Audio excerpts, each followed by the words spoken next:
السلام علیکم ورحمۃ اللہ وبرکاتہ۔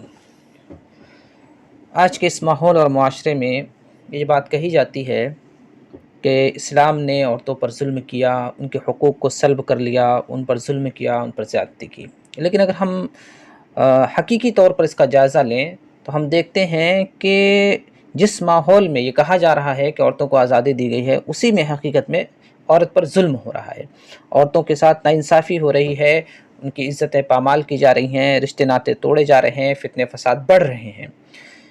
ایسے حالت میں ہم کیسے کہہ سکتے ہیں کہ عورتوں کو عزت دیا گیا، اس کا مقام دیا گیا ہے؟ جہاں پر رشتے ناطے توڑے جا رہے ہیں، دو خاندانوں میں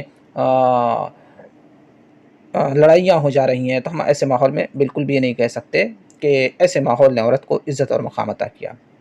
نبی پاک صلی اللہ علیہ وسلم نے کیا فرمایا ہے؟ دیکھیے، آپ صلی اللہ علیہ وسلم فرماتے ہیں استوصوا بالنساء خیرا، یعنی لوگوں عورتوں کے تعلق سے خیر اور بھلائی کی وصیت کو قبول کر لو۔ یعنی اللہ کے نبی صلی اللہ علیہ وسلم کہہ رہے ہیں کہ عورتوں کے ساتھ اچھائی اور بھلائی کا معاملہ کرو، اور یقیناً اگر لوگ اس چیز پر عمل کریں کہ عورت کے ساتھ اچھا سلوک کریں، بھلا سلوک کریں، ان کی بہت ساری غلطیوں کو جو ہلکی پھلکی ہوتی ہیں اسے نظر انداز کرتے رہیں، تو ایک اچھا ماحول اور معاشرہ بن جائے گا۔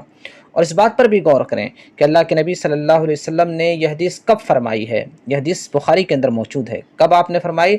اپنے وفات کے وقت آپ نے کہا تھا، جب آپ مرض الموت کے اندر مبتلا تھے، اس وقت آپ نے یہ فرمایا تھا استوصوا بالنساء خیرا، لوگوں میری جانب سے تم لوگ عورتوں کے تعلق سے خیر اور اچھائی کی وصیت کو قبول کر لو۔ میں تمہیں وصیت کرتا ہوں کہ ان کے ساتھ اچھا سلوک کرو، بھلا سلوک کرو۔ اللہ رب العالمین سے دعا ہے کہ اللہ رب العالمین ہمیں اس کی توفیق عطا فرمائے اور ہمارے معاشرے کو اچھا اور صالح اور نیک معاشرہ بنائے۔ آمین۔